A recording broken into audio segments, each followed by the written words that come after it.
The sound of shattering glass echoed through the dusty parlor of the Kincaid estate as Reverend Kincaid's palm connected with his daughter's cheek. Hannah Kincaid stumbled backward, her honey blonde hair falling across her face as she steadied herself against the polished oak sideboard. Shameful. Reverend Thomas Kincaid's voice boomed through the room. Your behavior is nothing short of shameful, girl. The entire town speaks of little else. Hannah touched her fingertips to her stinging cheek, refusing to let tears form in her hazel eyes. At 22, she had endured her father's displeasure often enough to know that showing weakness would only fuel his righteous anger. I spoke the truth, Father. Nothing more. You publicly contradicted Judge Morrison at his own dinner party. Questioned his account of the Haskell trial in front of the mayor and half the town council. Hannah squared her shoulders. Because his account was false. Jimmy Haskell wasn't given a fair hearing and everyone knows it. The judge claimed, enough. Reverend Kincaid slammed his fist against the mantelpiece, sending a small porcelain figurine tumbling to the floor. A woman's place is not to question men of standing, not to speak on matters of law or politics, and certainly not to embarrass her father in public. From the doorway, Hannah's mother spoke softly. Thomas, perhaps be silent, Margaret.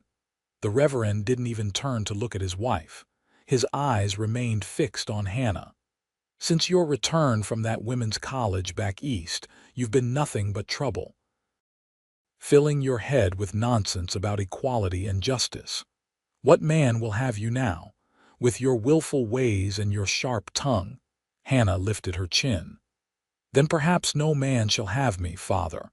I'd rather speak honestly than lie silently in falsehood. The Reverend's face darkened to a dangerous shade of purple. Pack your things. You're going to stay with your aunt in Denver until you learn proper feminine restraint.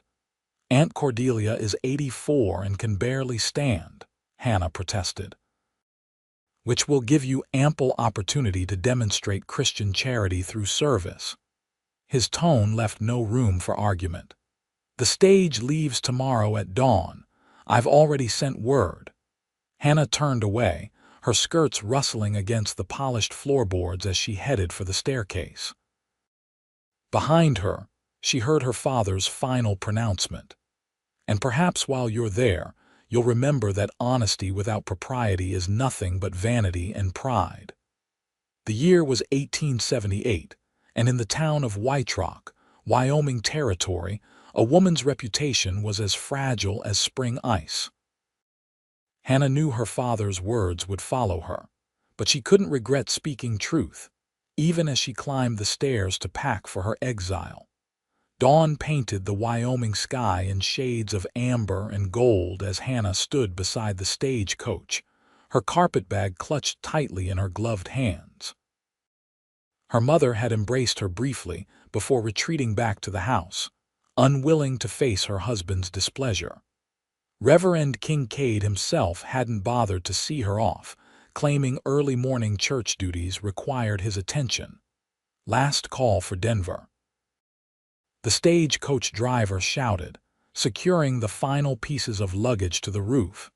Hannah took a deep breath and stepped forward just as hoofbeats thundered down the street. A rider approached at a gallop, dust swirling behind him. Hold the stage. The man called out, reining in his chestnut stallion beside the coach. Hannah recognized him instantly. Bryce Northwood, foreman at the Rockingham Ranch outside of town. Tall and broad-shouldered, with sandy brown hair and eyes the color of summer sky. He was known for his fair dealings and steady hand with both horses and men. Mr. Northwood, the driver tipped his hat. You heading to Denver too? No, Jim. Bryce dismounted in one fluid motion. I need to speak with Miss Kincaid. Hannah felt heat rise to her cheeks. She'd only spoken to Bryce Northwood a handful of times, usually at town gatherings. He'd always been polite, but distant as most men were with the Reverend's opinionated daughter. Whatever you have to say, Mr. Northwood, please be brief. The stage is leaving. Bryce stepped closer, lowering his voice. Don't get on that stage, Miss Kincaid. Hannah blinked in surprise. I beg your pardon. There's been trouble on the trail. The Hammond gang hit a stage 2 days ago near the crossing at Eagle Creek. 3 passengers dead. The driver nodded grimly. He's right, miss. Word came in late last night. We're still going, but it ain't without risk. Hannah's hand tightened on her carpetbag. My father has arranged for me to stay with my aunt. I have no choice. Bryce's blue eyes held her steadily. There's always a choice. I came as soon as I heard you were leaving. You heard about me? Hannah asked, confusion evident in her voice. The whole town's talking about what happened at Judge Morrison's dinner. A small smile touched his lips. About how the Reverend's daughter stood up and called the judge a liar to his face. Hannah winced. That's not precisely what happened. No, Bryce agreed. From what I hear, you were a sight more eloquent. Said the judge had misrepresented the facts to soothe his conscience while an innocent man suffers. Heat climbed Hannah's cheeks. Jimmy Haskell didn't steal that horse. Everyone knows he was working at the Miller farm when it happened, but Judge Morrison wouldn't allow the alibi witnesses to testify. I know. I tried to speak up for him myself. Hannah studied him with newfound interest. You did. Jimmy worked for me last spring. He's no thief. Bryce glanced at the waiting stagecoach.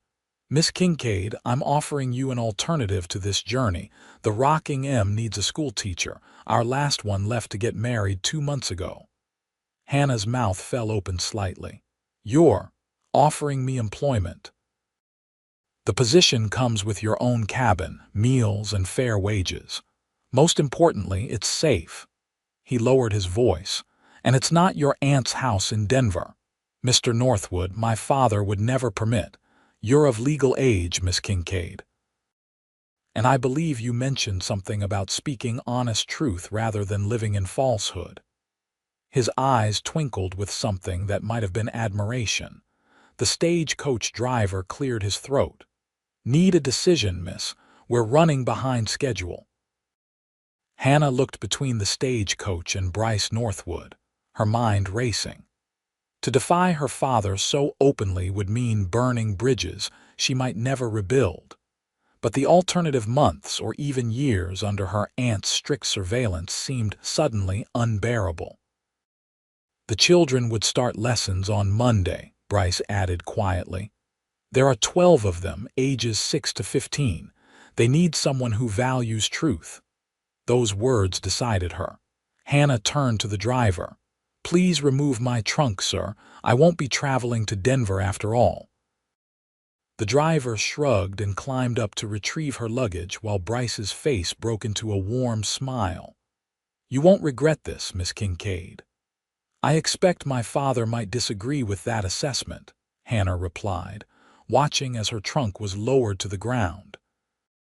Bryce lifted the trunk easily onto his shoulder. I'll secure this to my horse. Can you ride, or should I send for the ranch wagon? I can ride, Hannah assured him, though her stomach knotted with anxiety. What was she doing? Accepting employment from a man she barely knew, defying her father's explicit instructions. Yet something about Bryce Northwood's straightforward manner gave her confidence. He had come for her, after all, when he could have simply let her go. Within minutes, Hannah found herself astride Bryce's chestnut stallion while he led the horse on foot. Her trunk was secured behind the saddle and her carpetbag tied alongside it. The ranch is about 7 miles west, Bryce explained as they left the town behind. We should arrive before midday. Hannah nodded, the reality of her decision beginning to settle around her shoulders like a heavy cloak. Mr. Northwood, I should warn you. My father will not accept this change of plans easily. When he discovers where I've gone, let me worry about the Reverend, Bryce interrupted gently. The decision was yours to make and you made it. That shows courage. Or foolishness, Hannah murmured. "There's a fine line between the two, I suspect." Bryce glanced up at her with that same quiet smile. "But I don't think you're a fool, Miss Kincaid, just honest, that's all." Something in his words warmed her, even as the morning breeze caught at her hair. The road stretched before them, winding through the golden prairie toward distant mountains still capped with the last of winter's snow. Hannah Kincaid had never disobeyed her father before, not like this. But as White Rock disappeared behind them, she couldn't help feeling that perhaps she was finally heading in the right direction. The Rockingham Ranch sprawled across a verdant valley nestled between rolling hills. As they crested the final rise, Hannah caught her breath at the sight. A large main house of hewn logs stood proudly in the center, surrounded by a bunkhouse, barns, corrals, and several smaller cabins. Cattle grazed on the distant meadows while closer to the buildings, horses milled in paddocks. "It's beautiful," she said softly. "Been in the Miller family for 3 generations," Bryce explained. "Old Mr. Miller passed 2 years ago. His son Edward runs it now with his wife Sophia. Good people. And they approved hiring me, just like that. I sent one of the boys riding ahead while I came to town. They trust my judgment." Something in his tone suggested this trust hadn't come easily. Besides, they've been worried about the children falling behind without proper schooling. As they approached the ranch, Hannah noticed a small building set apart from the others, with a crude wooden sign reading "School" hanging above its door. "That will be your domain," Bryce nodded toward it. "It's not fancy, but it's solid.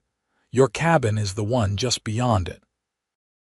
Several ranch hands paused in their work to watch their arrival, tipping their hats respectfully when Bryce nodded their way. Hannah felt increasingly self-conscious in her traveling dress, acutely aware she hadn't prepared for this sudden change in circumstances. A woman emerged from the main house as they drew near, wiping her hands on her apron. She was perhaps 10 years older than Hannah, with a kind face and auburn hair tucked neatly beneath a simple cotton bonnet. "You must be Miss Kincaid," she called warmly. "I'm Sophia Miller. Welcome to Rockingham." Bryce helped Hannah dismount, his strong hands spanning her waist briefly before setting her gently on the ground. The touch, though proper and brief, sent an unexpected flutter through her chest. "Thank you for having me, Mrs. Miller," Hannah said, smoothing her skirts. "I understand this is all very sudden." "Nonsense. We've been praying for a teacher since Miss Taylor left us, and please call me Sophia." She gestured toward the main house. "Come have some coffee and something to eat. You must be famished after your journey." "I'll get your trunk to your cabin," Bryce offered, already untying it from his horse. "Thank you, Mr. Northwood." Hannah hesitated, suddenly uncertain now that they'd arrived. "For everything." His blue eyes met hers briefly. "Just doing what's right, Miss Kincaid." Sophia linked her arm through Hannah's and guided her toward the house. "Bryce said you stood up to Judge Morrison. Is it true?" Hannah sighed. "Word certainly travels fast. Out here, gossip is better than currency," Sophia laughed. "But don't worry. Edward and I have our own opinions about the judge and his particular brand of justice." Inside, the Miller home was comfortable and well appointed, with polished wood floors and sturdy furniture. The smell of fresh bread filled the air, making Hannah's stomach growl in response. Edward Miller proved to be as welcoming as his wife, a tall, steady man with kind eyes and a firm handshake. "Miss Kincaid, we're mighty pleased to have someone of your education joining us. Bryce speaks highly of you." Hannah blinked in surprise. "He hardly knows me, Mr. Miller." "Call me Edward. And Bryce is a fine judge of character, says you value truth above convenience. That's rare enough to merit attention." As they settled around the kitchen table with coffee and warm bread slathered with fresh butter, Hannah found herself relaxing for the first time since her confrontation with her father. These people didn't seem concerned about her outspokenness. If anything, they appeared to value it. "Now," Sophia said, refilling Hannah's coffee cup, "we should discuss practical matters. School begins at 8 and ends at 3. The children bring their own lunches. Some ride in from neighboring homesteads, but most live here on the ranch." "I'll need to know what books and supplies are available," Hannah said, her mind already cataloging what she might need. "The schoolroom has basic readers, slates, and chalk. There's a small library of books, though most are well worn." Edward leaned forward. "We'd be happy to order anything else you require from Denver or even back east if necessary." "That's very generous. Education isn't a luxury, Miss Kincaid. It's a necessity out here." Edward's voice carried conviction. "These children need to understand the world beyond these mountains." A knock at the door interrupted them. Bryce stood in the doorway, his tall frame filling the space. "Trunk's in your cabin, Miss Kincaid," he reported. "And I've asked Mrs. Caldwell to bring over some fresh linens and necessities. She's our cook," he added by way of explanation. "Thank you." Hannah hesitated. "Mr. Northwood, I was wondering, have you sent word to my father about my change in plans?" A shadow crossed Bryce's face. "Not yet. I thought you might want to write to him yourself, explain your decision in your own words." "That would be best," Hannah agreed, though the prospect made her stomach clench. "He deserves to hear it from me, even if he won't approve." "Your father is a man of strong convictions," Bryce observed carefully. "Sometimes such men find it difficult to see other perspectives." Hannah recognized the diplomatic understatement. "My father believes a woman's highest calling is to be obedient, first to her father, then to her husband, and always to the church." "And what do you believe, Miss Kincaid?" Bryce asked quietly. Hannah met his gaze steadily. "I believe God gave us minds to seek truth and voices to speak it. Man or woman?" Something flickered in Bryce's eyes, approval, perhaps, or understanding. "Then we're fortunate to have you teaching our children." After the meal, Sophia showed Hannah to her cabin, a snug one-room dwelling with a small porch facing west toward the mountains. Inside was simple but clean, with a narrow bed, a chest of drawers, a writing desk, a pot-bellied stove, and a rocking chair near the single window. Her trunk sat at the foot of the bed. "It's not fancy," Sophia apologized, "but it's private. The wash house is behind the main house. You're welcome to use it any time. We take meals together in the main house, but there's a small pantry there," she pointed to a cabinet, "if you want to keep tea or snacks." "It's perfect," Hannah assured her, running her hand over the smooth wood of the desk. After sharing her father's house with his constant disapproval, this tiny cabin felt like a palace of freedom. "I'll leave you to settle in," Sophia said. "Supper's at 6. Oh, and Hannah, don't fret too much about your father. Men often come around once they see you're determined." Hannah offered a smile she didn't feel. "My father isn't most men, I'm afraid." "Neither is Bryce Northwood," Sophia replied with a knowing look. "He rode out at dawn when he heard you were leaving town. Never seen him move so fast for anyone." Before Hannah could respond to this surprising revelation, Sophia departed, leaving her alone with her thoughts and the growing realization of just how dramatically her life had changed in the space of a single morning. Hannah spent the afternoon unpacking her few belongings and exploring the schoolhouse. The single-room building held rows of rough-hewn desks, a larger teacher's desk at the front, and a blackboard mounted on the wall.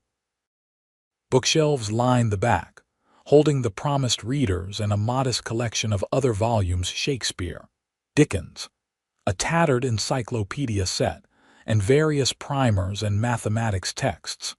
She was making an inventory of supplies when she heard footsteps on the wooden porch. Bryce stood in the doorway, his tall frame silhouetted against the late afternoon sun. "Settling in all right?" he asked, stepping inside and removing his hat. "Yes, thank you. Just familiarizing myself with what's available." Hannah gestured to her list. "I may need to request some additional materials." "Whatever you need. The Millers are serious about education." He moved to stand beside her at the teacher's desk, close enough that she could smell leather and sunshine on him. "Some of these kids have never been off the ranch. Books are their window to everywhere else." Hannah nodded, suddenly aware of how his presence filled the small room. "Mr. Northwood, Bryce, please, out here we're not much for formality." "Bryce," she corrected, finding the name felt natural on her lips. "I've been meaning to ask. Why did you come for me this morning?" "Truly," he studied her for a long moment, his blue eyes thoughtful.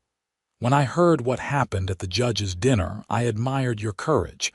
Then when word spread that the Reverend was sending you away." He shook his head. "Seemed wrong, punishing someone for speaking truth. Many would say I was being improper, not truthful. Maybe." A slight smile touched his lips, "but I'd rather have improper truth than proper lies any day." Hannah felt something warm unfurl in her chest at his words. "Still, it was a considerable risk. My father isn't someone who forgives easily. Some things are worth the risk." Bryce's gaze held hers for a beat longer than was strictly proper, then he cleared his throat and gestured to the schoolroom. "I should let you get back to your inventory.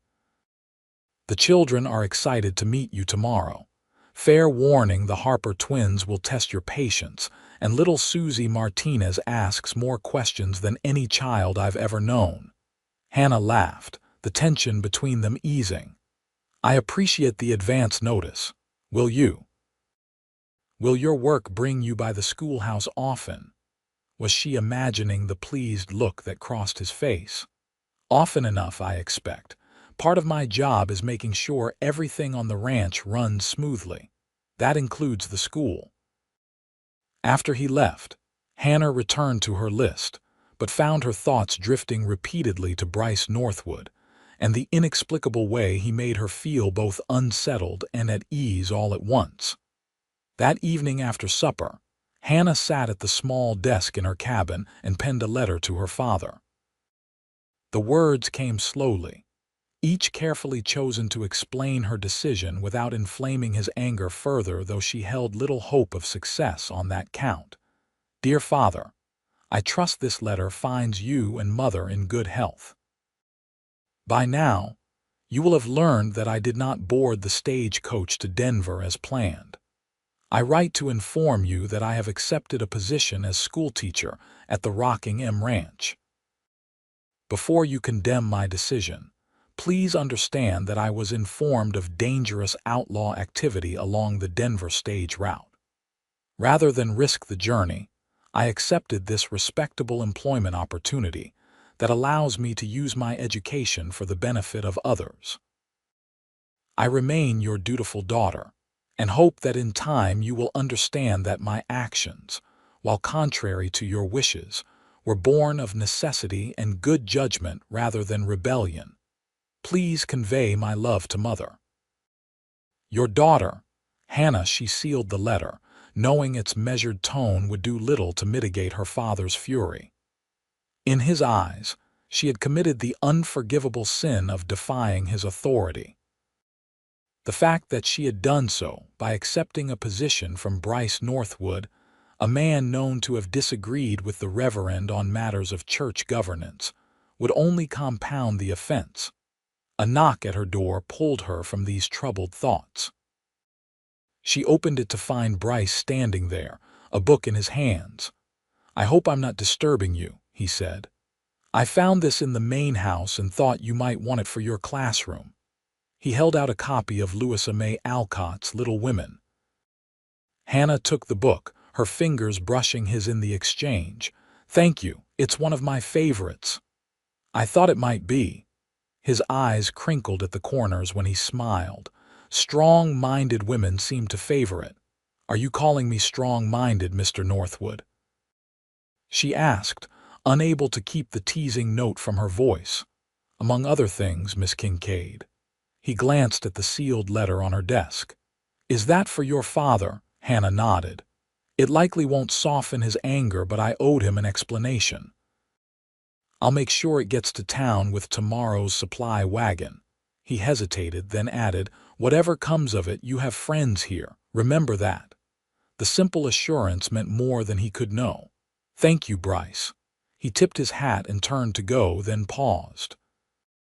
The children will be here at 8 sharp. Best get some rest. Good night, then. Good night, Hannah. It was the first time he'd used her given name, and the sound of it in his deep voice followed her into her dreams that night. The following weeks passed in a flurry of activity as Hannah settled into her role as teacher. The children proved to be eager learners for the most part, though as Bryce had warned, the Harper twins, 10-year-old boys with matching mischievous grins, required firm handling. 8-year-old Susie Martinez asked endless questions about everything from why the sky was blue to how far away the stars were, her curiosity boundless. Hannah thrived in her new position, developing lesson plans tailored to each child's abilities and interests. She started a small garden beside the schoolhouse, teaching the younger children about plant growth while the older ones studied more advanced subjects. Bryce visited the schoolhouse regularly, sometimes bringing new books he'd ordered from Denver or specimens for their makeshift science table, interesting rocks, feathers, or once, the shed skin of a rattlesnake that had both terrified and fascinated the students. She noticed how the children responded to him with respect, but not fear. The boys clearly admired him, while the girls giggled behind their hands when he entered the room. Hannah understood their reaction all too well. She found herself increasingly aware of his presence, the way his eyes sought hers across a room, how he listened intently when she spoke. One evening in late May, Hannah was grading arithmetic papers on her cabin porch when Bryce approached, leading his horse. "Evening, schoolmarm," he called, his voice warm with teasing. "Hard at work as usual." "These sums won't mark themselves," she replied, setting aside her work as he tied his horse to the porch rail. "You're back late from town. Had some business that took longer than expected." He climbed the steps and leaned against the porch post, crossing his arms over his chest. Something in his posture made Hannah sit straighter. "What is it?" "I ran into your father outside the mercantile." Hannah's heart thudded painfully. "What happened?" "Nothing pleasant." Bryce's jaw tightened. "He demanded to know where you were. Said I had no right to interfere in family matters." "What did you say?" "That you were a grown woman who had made her own decision, that you were doing good work here, respected by everyone." His eyes met hers. He didn't take it well. Hannah sighed, setting aside her papers. "I'm not surprised." "Did he threaten to come for me?" "He said you'd made your choice and were no longer welcome in his home." Bryce's voice gentled. "I'm sorry, Hannah." She had expected as much, but the confirmation still stung. "It's not your fault.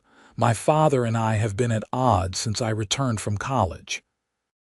This was merely the final break. "There's more."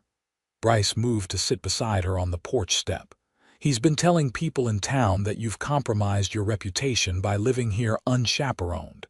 Heat flooded Hannah's cheeks. "That's absurd. I have my own cabin and the Millers I know." But small-town gossip spreads faster than prairie fire.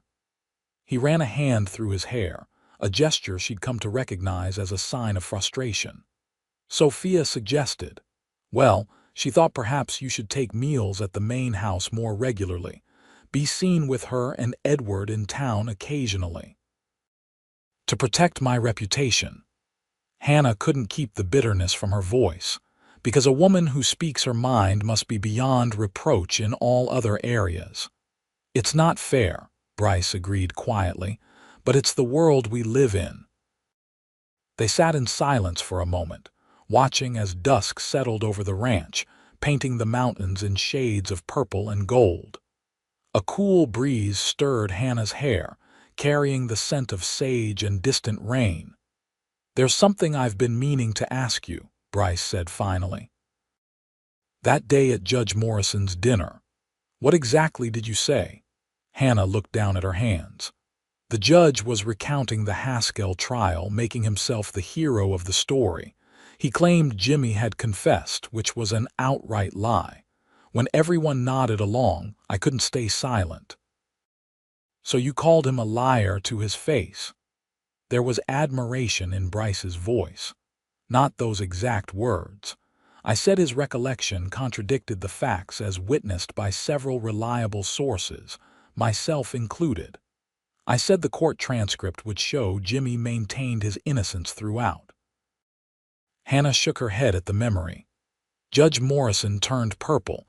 "He said I was overwrought and confused by legal complexities beyond a woman's understanding." Bryce made a disgusted sound. "The man's a pompous fool." "A pompous fool with power," Hannah corrected. "That's what infuriated me most, watching him rewrite history, while knowing Jimmy Haskell sits in territorial prison for a crime he didn't commit."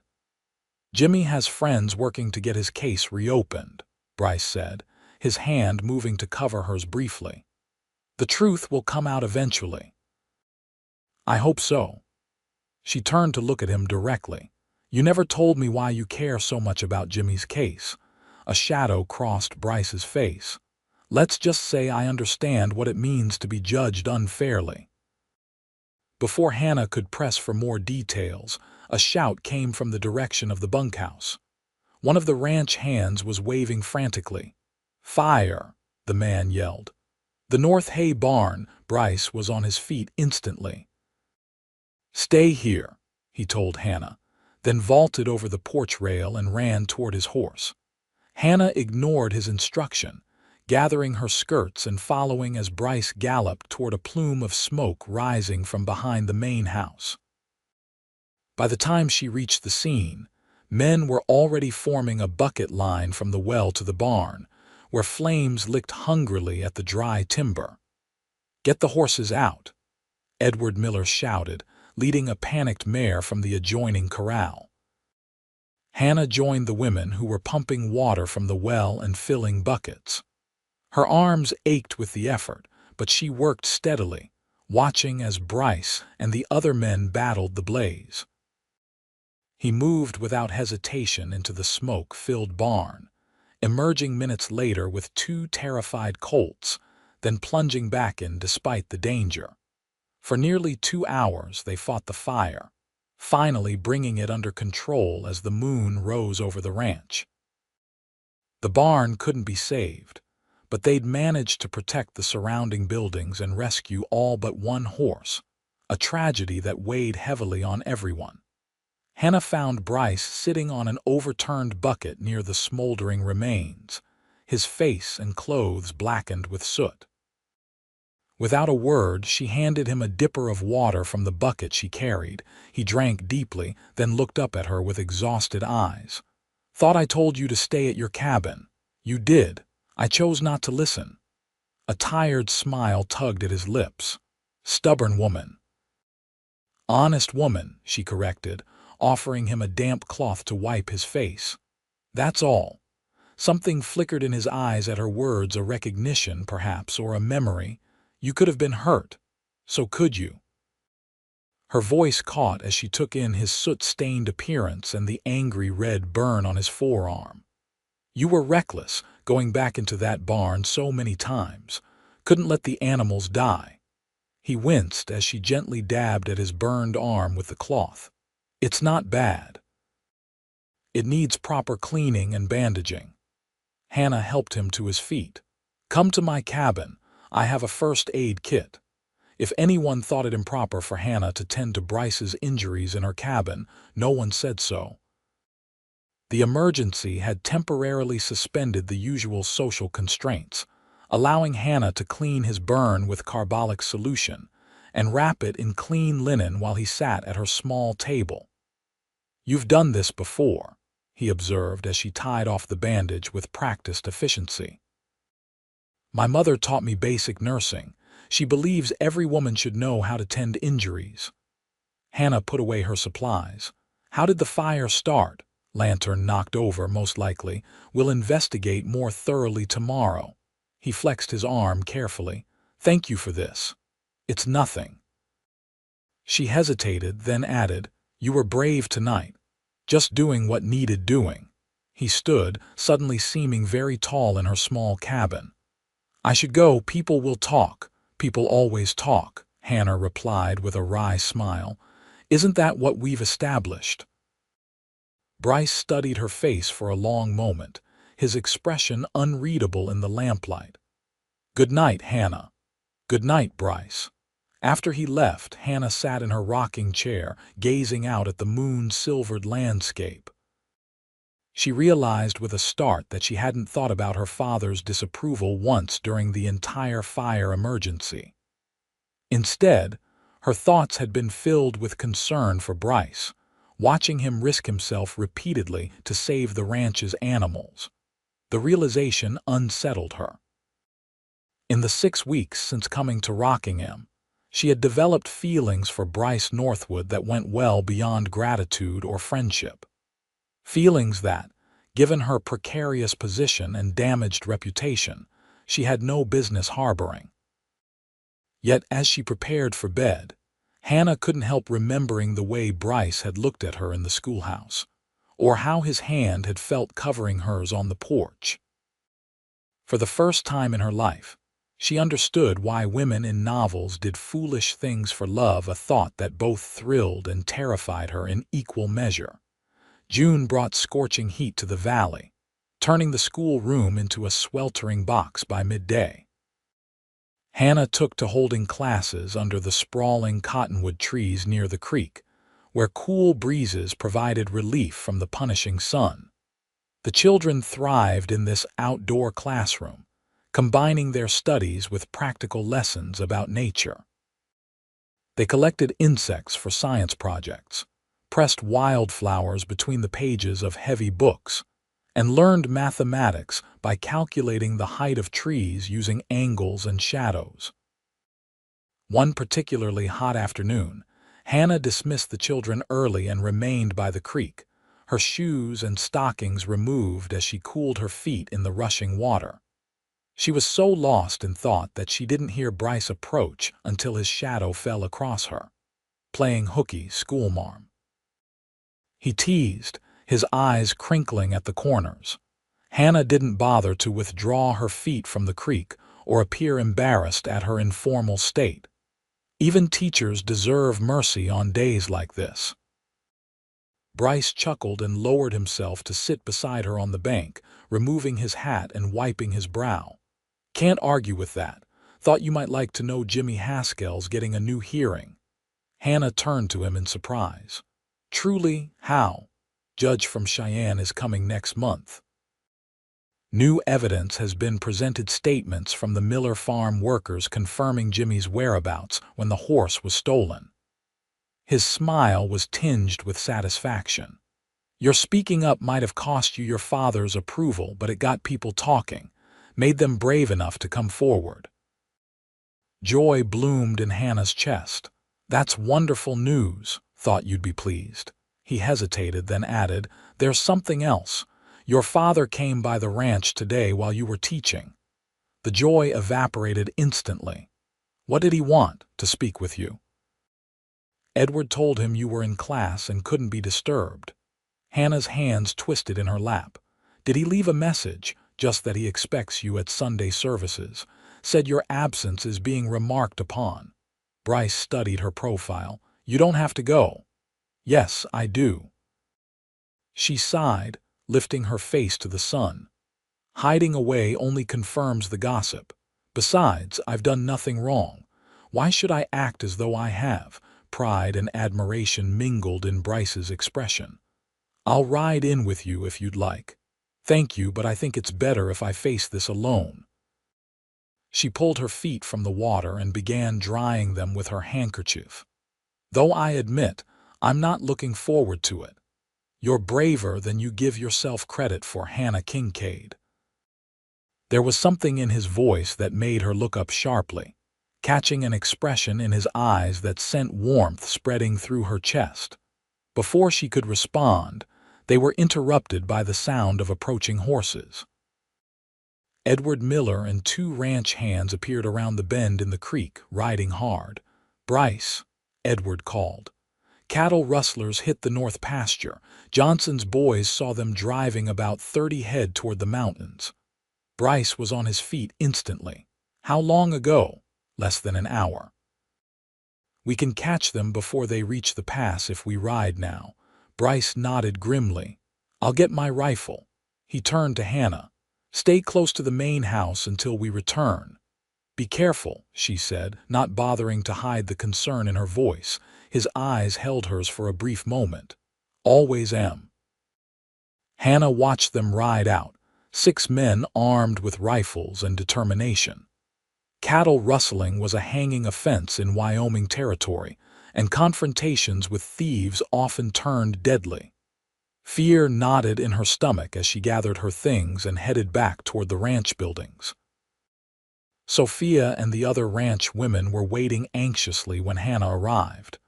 "The men have gone after rustlers," Sophia explained, her face tight with worry.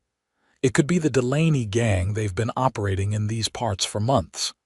"Is there anything we can do?" Hannah asked. "Pray," Sophia replied simply, "and be ready with bandages and hot water if they're needed." The day stretched endlessly as they waited for news.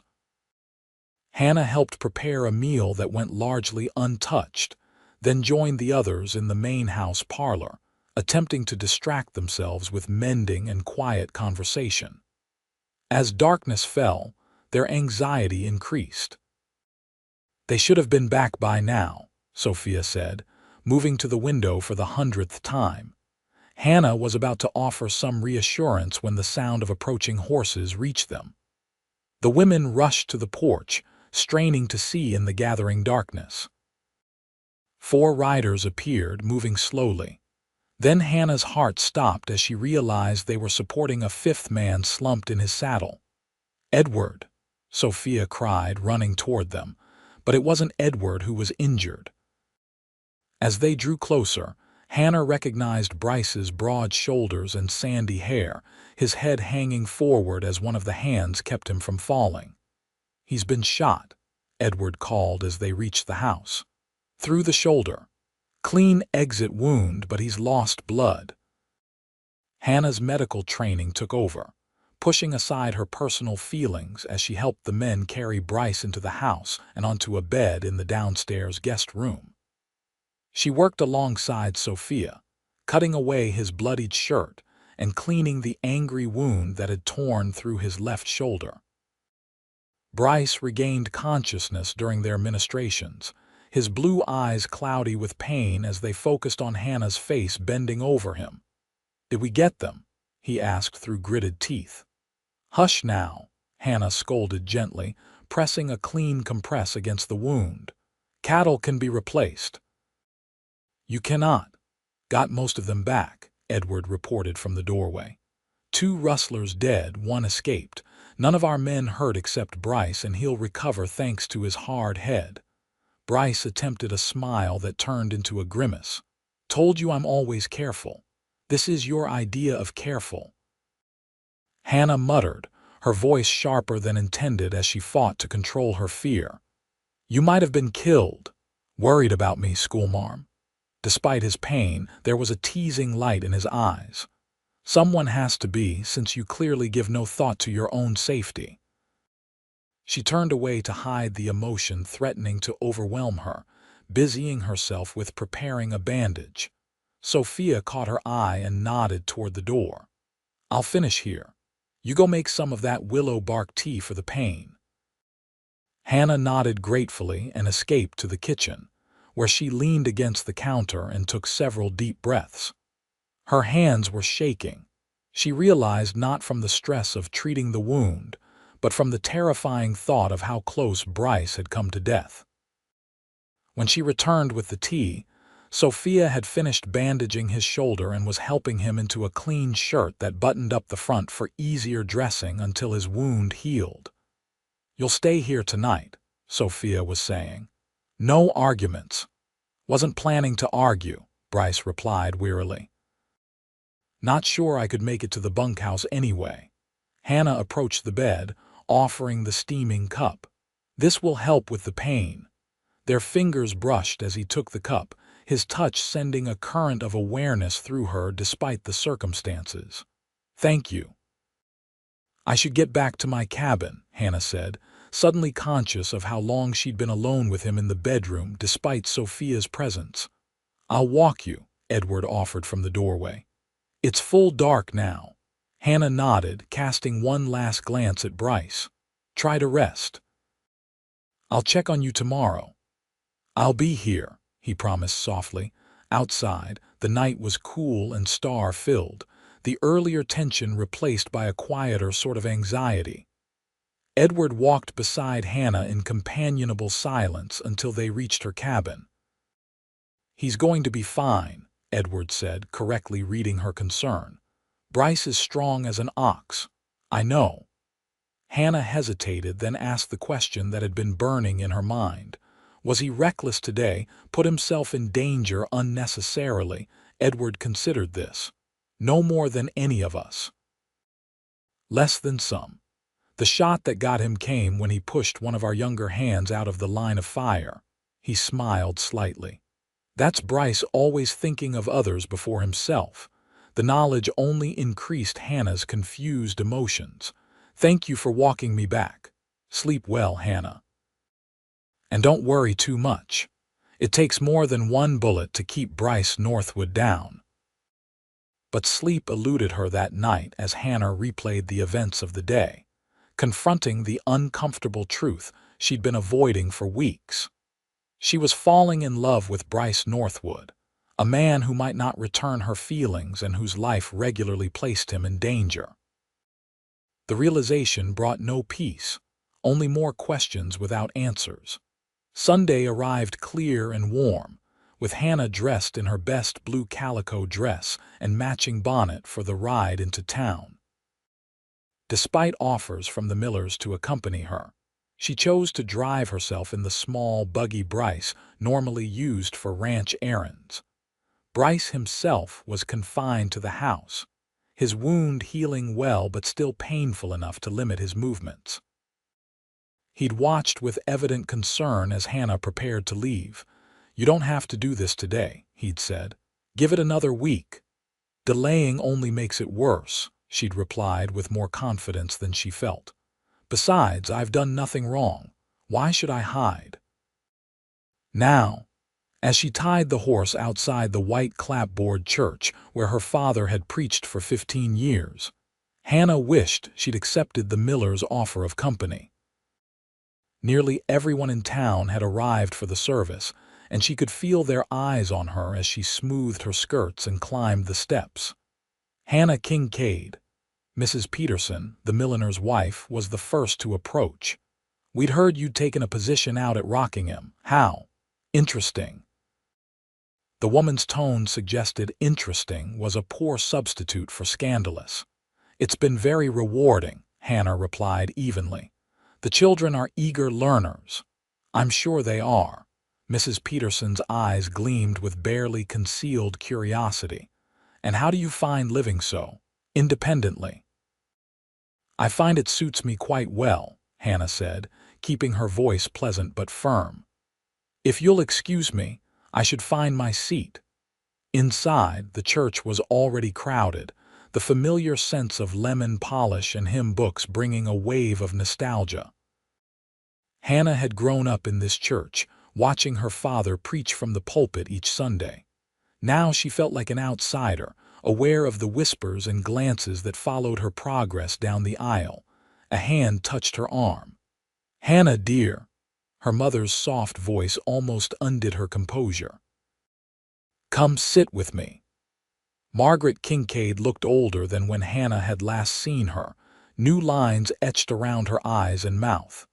But her smile was genuine as she led Hannah to a pew near the front, traditionally reserved for the pastor's family. "Mother, are you sure? You're my daughter," Margaret said simply. "This is where you belong." Hannah slid into the pew, acutely aware of her father's absence. As pastor, he would be in the small anteroom behind the pulpit, preparing for the service. "How have you been?" Her mother asked quietly. "Well, the teaching position is challenging but satisfying." Margaret nodded. "Your father says the ranch foreman took advantage of your situation." Hannah stiffened. "That's not true. Mr. Northwood offered me honest employment when I needed it most." "I told your father as much." Margaret patted her hand. "The Northwood boy always had a good reputation. His parents were pillars of the community before the fever took them." Before Hannah could inquire further about Bryce's family, the church door opened and her father entered, Bible in hand. His stern gaze swept the congregation, faltering momentarily when he saw Hannah beside her mother. His lips thinned, but he continued to the pulpit without acknowledgement. The service proceeded normally, with hymns and prayers followed by the sermon. Hannah found herself tensing as her father opened his Bible to the book of Proverbs. "As a jewel of gold in a swine's snout, so is a fair woman which is without discretion," he read, his voice carrying to the rafters. These words from Proverbs 11:22 remind us that beauty without propriety is worthless. A woman may be fair to look upon, but if she lacks discretion, if she speaks out of turn, if she places herself in compromising situations, she becomes an object of shame rather than admiration. Hannah felt her cheeks burn as several heads turned in her direction. Her father was using his sermon to publicly rebuke her. The modern world would have us believe that old standards of behavior are outdated. Reverend Kincaid continued. "That women may speak as men, work as men, live independently of proper supervision. But God's word is eternal, unchanging. A virtuous woman, as described in Proverbs 31, is one who brings honor to her husband and family through her submission and service." Margaret's hand closed over Hannah's, offering silent support even as her husband continued his thinly veiled condemnation.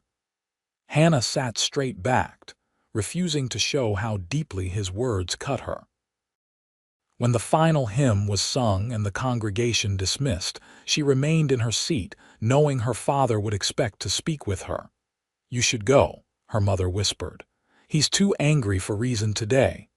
"I can't keep running, Mother," Margaret sighed. "Then remember that his anger comes from fear. He doesn't understand the world is changing and it frightens him." As the church emptied, Reverend Kincaid approached, his expression severe. "Hannah." "Father." She rose to greet him, keeping her voice steady. "I see you received my message." "Yes." "I thought it important to attend services. Important for your reputation, perhaps." His tone was cutting. "Though I fear that may be beyond salvaging." "Thomas," Margaret began, but he silenced her with a look. "Is this how you repay years of guidance and care? By publicly defying me? Taking up residence at that ranch with no proper chaperone?" Hannah felt a familiar anger rising within her. "I live in my own cabin and teach children to read and write. There is nothing improper about my situation.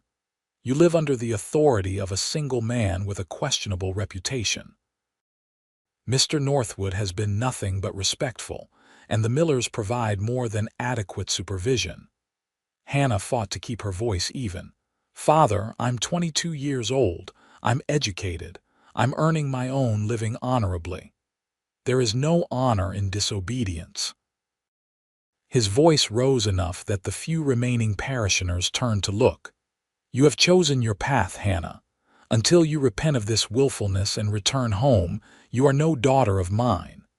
The words struck like physical blows, though Hannah had half expected them. "I'm sorry you feel that way." "Thomas, please," Margaret pleaded.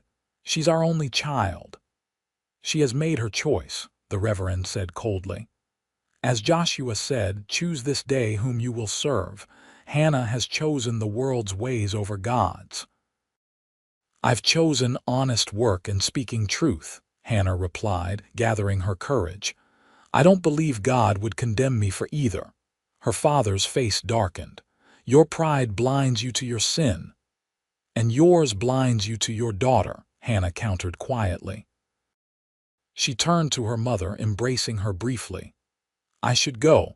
Thank you for sitting with me. Visit me, Margaret whispered. Tuesday afternoons he has deacons' meetings. Hannah nodded, then walked down the aisle with her head held high, though her heart was breaking within her. Outside, the bright sunshine seemed a mockery of her inner turmoil. She was untying her horse when a familiar voice called her name. Miss Kincaid. Hannah turned to see Jimmy Haskell's mother approaching, her weathered face creased with a genuine smile. Mrs. Haskell, how are you? Better than I've been in months, thanks to you. The older woman grasped her hands warmly. My Jimmy's getting a new hearing. The judge from Cheyenne arrives next week. I'm so pleased, Hannah said sincerely. Jimmy deserves justice. It wouldn't be happening if you hadn't spoken up, Mrs. Haskell's eyes were bright with tears. Don't you mind what folks are saying. Some of us know the truth. You're a brave young woman with an honest heart. The simple words of support meant more than the older woman could know, especially coming on the heels of her father's rejection. Thank you. You tell that Bryce Northwood he's done right by you and by Jimmy. He's a good man. Hannah blinked in surprise. You know about Mr. Northwood's involvement? Course I do. He's been working since Jimmy's conviction to get the case reopened. Traveled all the way to Cheyenne twice to speak with the territorial judge. Mrs. Haskell squeezed her hands. Some men talk about justice, others fight for it.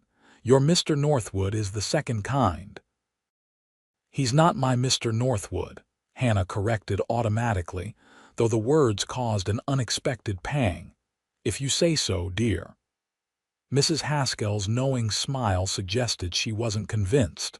You give him my thanks when you get back to the ranch, and don't you worry about the gossips. Truth has a way of winning out in the end. As Hannah drove back to the ranch, Mrs. Haskell's words mingled with her father's condemnation, creating a storm of emotions she couldn't quite sort through. Bryce had never mentioned his efforts on Jimmy's behalf, had never sought credit for what must have been considerable work. Why would he keep such a thing from her, knowing how much she cared about Jimmy's case? The answer came to her as she crossed the creek near the ranch boundary, because Bryce Northwood wasn't a man who sought recognition for doing what he considered right. He had offered her a job, protected her reputation, worked to free an innocent man, all without expectation of thanks or acknowledgement. It was, Hannah realized with sudden clarity, one of the many reasons she was falling in love with him. The thought stopped her cold, the reality of her feelings impossible to deny any longer.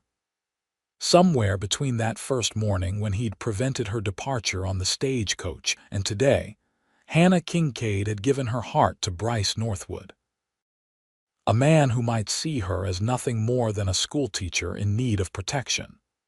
A man whose quiet strength and unwavering integrity had become as essential to her as breathing. By the time she reached the ranch, Hannah had composed herself enough to present a calm facade, though her thoughts remained in turmoil. She found Bryce sitting on the main house porch, his arm in a sling but his color much improved from the previous day. You're back earlier than expected, he said, rising to greet her.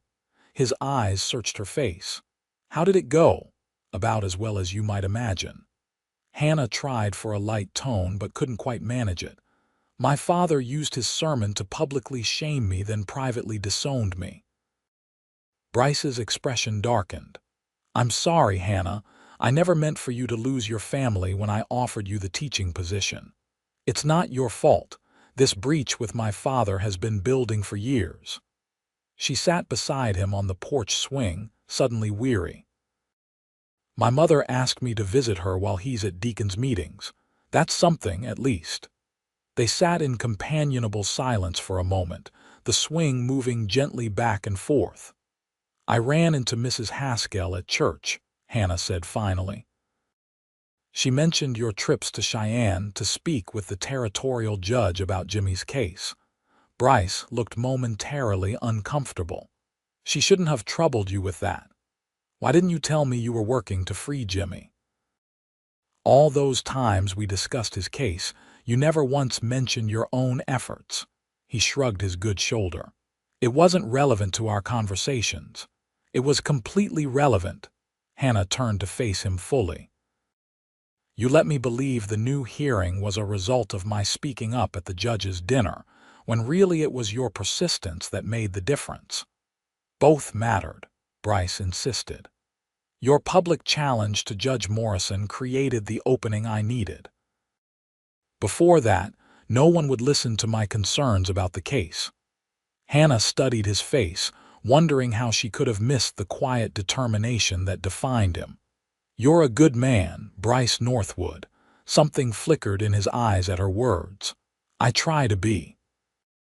He hesitated, then added softly, Your good opinion matters to me, Hannah, more than you might guess. The air between them seemed to thicken, charged with unspoken feelings. Hannah was acutely aware of his nearness, the swing bringing them together with each gentle motion. For a wild moment, she thought he might kiss her. His eyes dropped to her lips, his body shifting subtly toward hers. Then the front door opened, and Sophia appeared with a tray of lemonade, breaking the spell. I thought you two might enjoy some refreshment, she said, her knowing gaze moving between them. It's been quite a day for both of you. Hannah rose quickly, grateful for the interruption even as she regretted it. Thank you, Sophia. That's very thoughtful. As she accepted a glass of lemonade, Hannah caught Bryce watching her with an intensity that made her breath catch. Whatever was growing between them, it seemed she wasn't alone in feeling it, a realization that brought both joy and trepidation in equal measure. July brought scorching heat, and the arrival of Judge William Harrington from Cheyenne to hear Jimmy Haskell's appeal. The entire town buzzed with anticipation as the distinguished jurist took temporary residence in the hotel's best suite and scheduled the hearing for the following Monday. Hannah had visited Jimmy in the small jail cell behind the sheriff's office, bringing books and encouragement. The young man's spirit remained unbroken despite his months of imprisonment, his faith in justice renewed by the prospect of a fair hearing. Mr. Northwood comes by regular, Jimmy told her. Brings me newspapers and talks about what's happening at the ranch. Says you're doing a fine job with the school. Hannah smiled, pleased by this evidence of Bryce's ongoing kindness. He's been instrumental in arranging your new hearing. I know it. Jimmy's expression grew serious. Miss Kincaid, people been talking about you because you helped me. I'm sorry for that. Don't be, Jimmy. Standing up for the truth is never something to regret. The day of the hearing dawned bright and clear. Hannah dressed with particular care in her best navy dress with white piping, determined to present a respectable appearance in the courthouse. Bryce, his shoulder healing well though still somewhat stiff, had offered to drive her to town. Nervous? He asked as they set out, noting her unusual quietness. A little, Hannah admitted. I'll be testifying about what I saw that day that Jimmy was at the Miller farm when the horse was supposedly stolen. You'll do fine. Just tell the truth, as you always do. He smiled at her, his confidence bolstering her own. The courthouse was packed when they arrived, the townsfolk eager to witness what promised to be the most exciting legal proceeding White Rock had seen in years. Hannah spotted her father near the front, his expression severe as he noticed her arrival with Bryce. Her mother, seated beside him, offered a small smile of encouragement. Judge Harrington proved to be everything Judge Morrison was not: patient, thorough, and genuinely interested in the facts. He listened carefully as witnesses testified to Jimmy's presence at the Miller farm throughout the day in question, examining work records and signed statements with meticulous attention. When Hannah's turn came, she spoke clearly and confidently, recounting how she had been visiting the farm that day to discuss potential teaching positions with Mrs. Miller and had seen Jimmy working in the barn from noon until sunset. "And you are certain of the date, Miss Kincaid?" Judge Harrington asked. "Yes, Your Honor. It was April 15th, the day before I left for my teaching position back east. I noted it specifically in my journal." The judge nodded, making notes. "Thank you for your testimony." Judge Morrison, seated at the prosecution table, glared at her as she returned to her seat beside Bryce, who squeezed her hand briefly in support. After all evidence had been presented, Judge Harrington recessed for an hour to consider his decision. Hannah and Bryce walked to the small cafe across from the courthouse, joined by the Millers and several ranch hands who had come to support Jimmy. "I think it's going well," Edward commented as they sipped coffee. "Harrington seems fair-minded." "Morrison looks like he swallowed a lemon," one of the hands observed with satisfaction. Hannah remained quiet, acutely aware of the stares and whispers from other patrons. Her public association with Bryce and the ranch contingent would only fuel further gossip, but she found she no longer cared. These people had stood by her and by Jimmy when it mattered. Their good opinion meant more than the town's approval. When court reconvened, Judge Harrington wasted no time delivering his verdict. "Having reviewed all evidence and testimony, I find serious procedural errors in the original trial. Furthermore, multiple credible witnesses have established that James Haskell was elsewhere at the time of the alleged theft. I hereby overturn his conviction and order his immediate release." A cheer went up from Jimmy's supporters, while Judge Morrison stormed from the courtroom without a backward glance. Jimmy's mother wept openly as the sheriff unlocked her son's handcuffs, allowing him to embrace her for the first time in months. Hannah felt tears pricking her own eyes as Bryce's arm came around her shoulders. "You did this," he said softly. "Your courage made this possible." "We did it together," she corrected, smiling up at him through her tears. Outside the courthouse, they joined the celebration as Jimmy thanked everyone who had supported him. When he reached Hannah and Bryce, he clasped their hands warmly. "I don't have words big enough," he said simply. "Just thank you." "You're welcome to your old job at the ranch whenever you're ready," Bryce told him. "I'll be there," Jimmy promised, "after I spend some time with my ma." As the crowd dispersed, Hannah noticed her father standing on the courthouse steps watching her. Impulsively, she turned to Bryce. "Would you excuse me for a moment? There's something I need to do." He followed her gaze and nodded understanding. "I'll wait by the wagon." Hannah approached her father with trepidation but determined to make one last attempt at reconciliation. "Father." "Hannah." His voice was cool, but he didn't walk away. "Did you witness the proceedings?" "I did." He hesitated, then added reluctantly, "The boy appears to have been wrongfully convicted." "Yes, he was." Hannah took a deep breath. "Father, I know we see the world differently, but surely we can agree that justice is important. That truth matters. Truth always matters," he conceded. "But how and when one speaks it also matters. Would you have had me remain silent, knowing an innocent man was imprisoned?" For the first time, her father seemed to genuinely consider her question. "Perhaps not, but your manner of speaking truth lacks discretion." Hannah smiled sadly. "Perhaps, or perhaps discretion has become an excuse for comfortable silence in the face of wrongdoing." Her father's expression hardened again.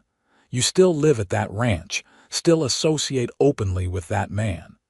Mr. Northwood has shown me nothing but respect.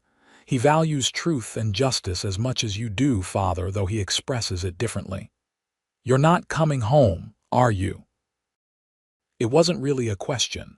My home is at Rockingham now. I've found purpose there, and friends who accept me as I am. The Reverend nodded once, a gesture of acknowledgement rather than approval. Your mother misses you. I miss her too. I'll continue to visit when I can. They stood in awkward silence for a moment, neither willing to bridge the final gap between them. Finally, her father straightened his shoulders. Good day, Hannah. Good day, Father. It wasn't forgiveness or acceptance, but it was something a small crack in the wall of disapproval he had built around her. As Hannah walked away, she felt a curious lightness in her heart, as though setting down a burden she had carried too long. Bryce was waiting for her as promised, his expression concerned. Are you all right? Yes, she said, surprised to find it was true. I think I finally understand that I can't make my father approve of my choices. I can only make choices I can live with. And can you live with your choice to stay at Rockingham? His voice held a note she couldn't quite identify, uncertainty, perhaps, or hope. Hannah met his gaze directly. It's the best choice I've ever made. The smile that spread across his face warmed her to her toes, and they drove back to the ranch in a companionable silence that felt more intimate than any conversation. The following weeks brought a new rhythm to ranch life. Jimmy returned to work, his cheerful presence a reminder of justice prevailed. Hannah's school flourished, with 3 new students joining from neighboring homesteads. And Bryce, fully recovered from his wound, began spending more of his free time helping with school projects, building shelves for the growing library, constructing a proper flagpole, and even leading lessons on ranching and animal husbandry. Their friendship deepened with each passing day, evolving into something that everyone on the ranch recognized as courtship in all but name. They took evening walks by the creek, attended church together in town, though they sat with the Millers rather than near her father, and engaged in long conversations about books, justice, and their hopes for the future. Yet neither had spoken openly of their feelings, an omission that grew more conspicuous as summer began to wane. On a golden August evening, Hannah sat on her cabin porch, reading a letter that had arrived from her mother. Margaret wrote of small-town happenings and household matters, careful to avoid mentioning her husband's continued disapproval. But the final paragraph caught Hannah's attention. I've noticed Mr. Northwood accompanies you to services each Sunday. He watches you when you're not looking, dear, with an expression I recognize well. Your father looked at me the same way when we were courting. If this young man matters to you, don't let pride or fear keep you from happiness. Life offers few perfect loves. When you find one, grasp it with both hands. Hannah was still pondering these words when Bryce appeared at the edge of her small garden, his hat in his hands. Something about his manner, more formal than usual, made her heart beat faster. Evening, Hannah. I was wondering if you might take a walk with me. She set aside her letter and rose. Of course. Let me get my shawl. They walked in silence toward the creek, the setting sun painting the landscape in shades of gold and amber. Hannah was acutely aware of Bryce beside her, his usual confidence seemingly replaced by an uncharacteristic nervousness. At the large cottonwood where she often held classes, he stopped and turned to face her. Hannah, there's something I've been wanting to say to you, something I should have said weeks ago. Her heart thundered in her chest. Yes. That first morning when I came to stop you boarding the stagecoach, it wasn't just because we needed a teacher.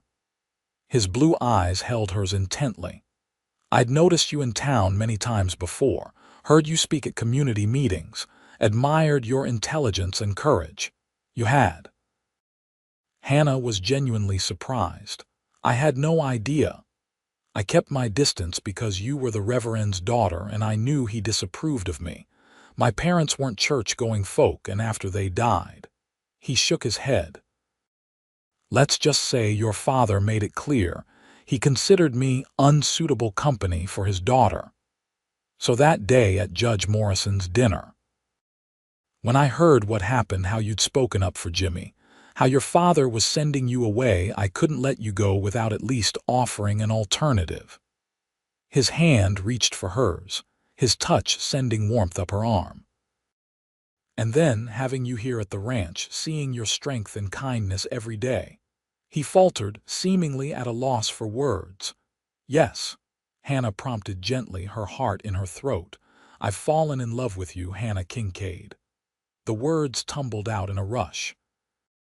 "I love your honesty and your courage, your intelligence and compassion, the way you stand firm for what you believe, no matter the cost." He took a deep breath. "I know your father would object. I know people in town still gossip. But if you could consider me, if you might someday return my feelings." Hannah placed her fingers against his lips, stopping his words. "Bryce Northwood, for a man who values honesty, you can be remarkably blind. I've been in love with you since the day you risked yourself to save those colts from the burning barn." Joy blazed across his face, brighter than the setting sun. "Truly, truly." She smiled up at him, her heart too full for more words. His hands came up to frame her face, his touch reverent. "Hannah," he whispered, and then his lips were on hers, gentle at first, then with growing passion as she responded eagerly. When they finally broke apart, both breathless, Bryce rested his forehead against hers. "I don't have much to offer you. Just the promise that I'll spend every day trying to be worthy of your love." "You already are," Hannah assured him. "You're the most worthy man I've ever known."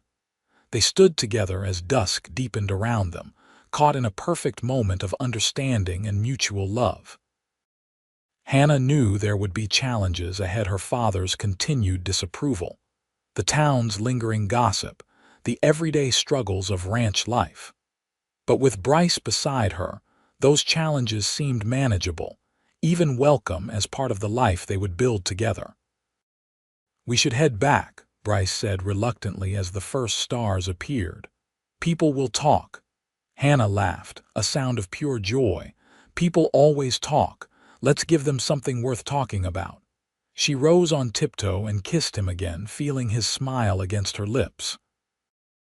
1 year later, Hannah stood in the small bedroom of their new home, adjusting the lace collar of her best dress.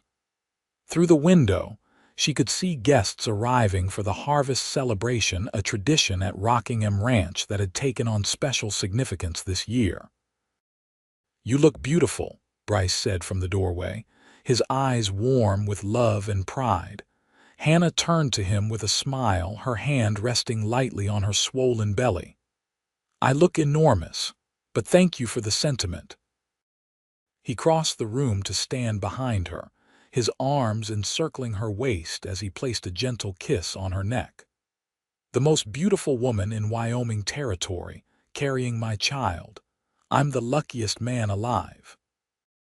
Their wedding the previous winter had been a small affair at the ranch, with the Millers, ranch hands, and students in attendance. Her mother had come, bringing her father's reluctant blessing if not his presence. The town minister had performed the ceremony in the schoolhouse, decorated with evergreens and candles for the occasion. In the month since, they had settled into married life with surprising ease. Bryce had built them a snug home near the schoolhouse, where Hannah continued to teach while preparing for their first child's arrival. Their evenings were spent in quiet companionship, reading aloud or discussing the day's events, their love deepening with each passing day. The sound of wheels on the drive drew their attention to the window. "Is that?" Bryce began. "My parents?" Hannah couldn't keep the surprise from her voice. "Both of them." They watched as Reverend Kincaid helped Margaret from the buggy, then stood looking uncertainly at the house. It was the first time he had visited the ranch since their marriage. "Are you all right?" Bryce asked softly. I can greet them alone if you'd prefer. Hannah shook her head. No, we'll go together.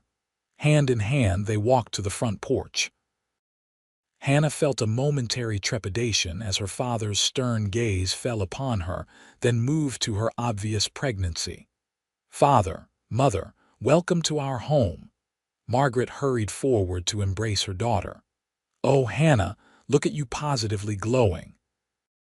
Reverend Kincaid approached more slowly, his expression unreadable. Hannah, Mr. Northwood, sir. Bryce extended his hand. After a brief hesitation, the Reverend took it. You have a fine place here, he acknowledged stiffly. Thank you, we're blessed. Bryce's arm slipped around Hannah's waist. Would you like to see inside before the celebration begins? I would. To Hannah's surprise, her father's voice held genuine interest. As they showed her parents through their home, Hannah watched her father's reactions carefully. His eyes softened at the shelf of well-worn Bibles in the sitting room, the framed sampler with Joshua 24:15 that Hannah had stitched as a wedding gift to Bryce. The evidence of a home built on faith as well as love. In the small room prepared for the baby, Margaret exclaimed over the handcrafted cradle and colorful quilt, while Reverend Kincaid stood silent, taking it all in. When is the child expected? He finally asked. Late November, Hannah replied. Just before Thanksgiving. Her father nodded, then turned to Bryce. You'll take good care of them, my daughter and grandchild. It wasn't a question, but Bryce answered as if it were. With everything I am, sir. Good. The Reverend cleared his throat. Your mother and I, that is, we thought perhaps. If you're amenable. He faltered, clearly uncomfortable. What your father is trying to say, Margaret interjected gently, is that we would like to be part of our grandchild's life, and yours if you'll have us. Tears sprang to Hannah's eyes. Of course we will, always. We have our differences, her father admitted gruffly. But family matters. It wasn't a complete reconciliation, but it was a beginning, a bridge across the chasm that had separated them for so long. Hannah felt Bryce's hand tighten around hers, offering silent support and sharing her joy. Outside, they could hear the sounds of guests arriving for the celebration, laughter and conversation filling the autumn air. Soon, they would join their friends and neighbors to celebrate the harvest and the many blessings of the year past. But for now, in this quiet moment with her husband beside her and her parents finally accepting the life she had chosen, Hannah felt a completion of the journey that had begun that fateful morning when Bryce Northwood had offered her a different path. We should join the others, she said, wiping away a happy tear. As they walked outside together, Bryce leaned close to whisper in her ear. Your father called you shameful once. Now he's come to accept the truth. And what truth is that? Hannah asked, smiling up at him. His kiss was gentle against her temple. That you're honest, Hannah. That's all you've ever been. And that honesty has built us something beautiful. Under the golden light of the setting sun, with new life growing within her and old wounds beginning to heal, Hannah knew he was right. The truth, spoken with love and lived with courage, had indeed created something beautiful, a life, a home, a family. And for that she would be forever grateful.